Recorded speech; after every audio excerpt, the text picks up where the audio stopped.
yang menyudutkan Teni, pihak keluar Menanggapi tuduhan yang menyudutkan Teni, pihak keluarga besar sang ibu tiri tegas memberikan bantahan. Kakak kandung Teni, Amran, menilai tidak logis jika adiknya menganiaya Nizam, mengingat selama ini segala biaya sekolah dan kebutuhan hidup almarhum ditanggung oleh Teni. Terkait kondisi fisik Nizam sebelum meninggal, pihak keluarga mengklaim bahwa sejak pulang dari pesantren, korban sudah dalam kondisi sakit demam tinggi dan sudah beberapa kali dibawa ke puskesmas. Mereka juga menyebutkan bahwa luka yang ada pada tubuh korban bukanlah akibat penganiayaan baru, melainkan kondisi yang sudah terjadi sebelumnya. Yang saya tahu itu almarhum dari kelas 3 itu semua dibiayain sama ibu tiri.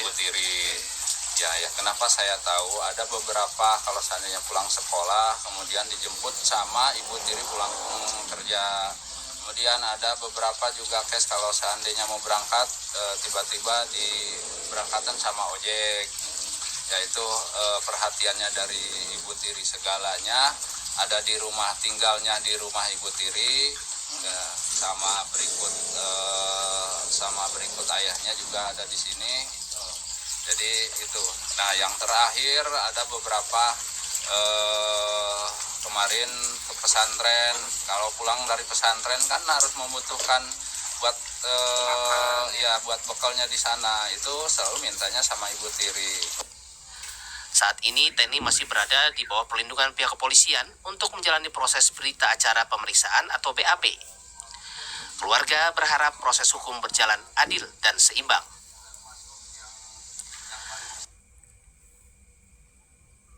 Tidak ada tempat bagi perempuan satu ini. Dia adalah contoh ibu tiri yang mempunyai sifat busuk terhadap anak tiri. Bagaimana tidak? Setelah menyiksa sampai mati anak kecil yang tak berdaya, dia masih pertahankan dustanya dengan berkata penyebab kematian anak tersebut akibat kanker darah, tanpa takut dosa sedikit pun. Tapi Tuhan tidak tinggal diam.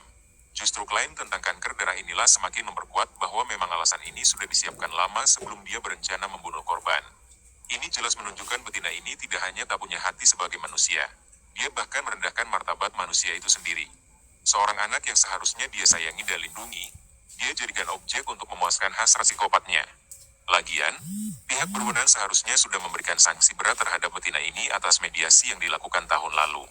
Janji tobat dari seorang pelaku kekerasan tidak boleh menjadi alasan untuk menghentikan proses hukum, terutama ketika korbannya adalah anak-anak.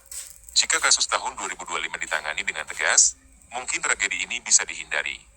Berikut adalah ringkasan berita terkait kasus Nizam Syafei, anak berusia 12 tahun yang menjadi korban kekerasan oleh ibu tirinya. Kasus kematian Nizam Syafei, dari Desa Bojongsari, Kecamatan Jampang Kulon, Kabupaten Sukabumi. Masyarakat semakin panas setelah hasil autopsi mengkonfirmasi bahwa anak tersebut wafat akibat penyiksaan keji oleh ibu tirinya, Siti Nurhaliza 36 tahun. Namun yang lebih menggeramkan hati masyarakat adalah sikap tersangka yang masih bersikeras menyatakan diri tidak bersalah dan menuduh korban menderita kanker darah, sebuah kebohongan yang sudah terbongkar oleh data autopsi yang jelas.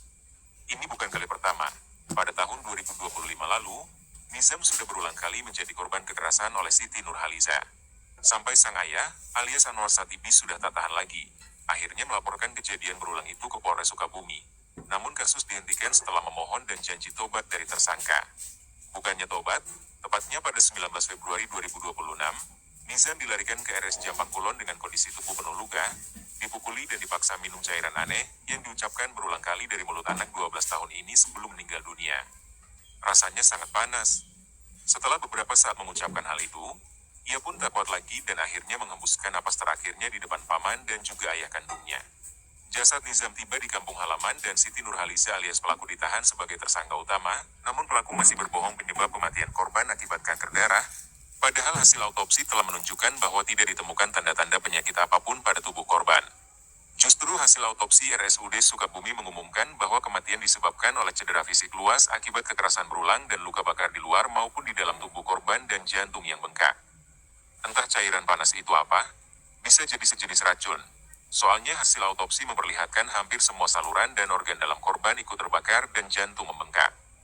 Memang kini Siti Nurhaliza dikenakan pasal hanya berdasarkan pasal 359 KUHP tentang kekerasan terhadap anak yang mengakibatkan kematian. Namun berdasarkan bukti yang ada, Ini adalah tuduhan yang terlalu ringan dan tidak sesuai dengan tingkat keji perbuatannya.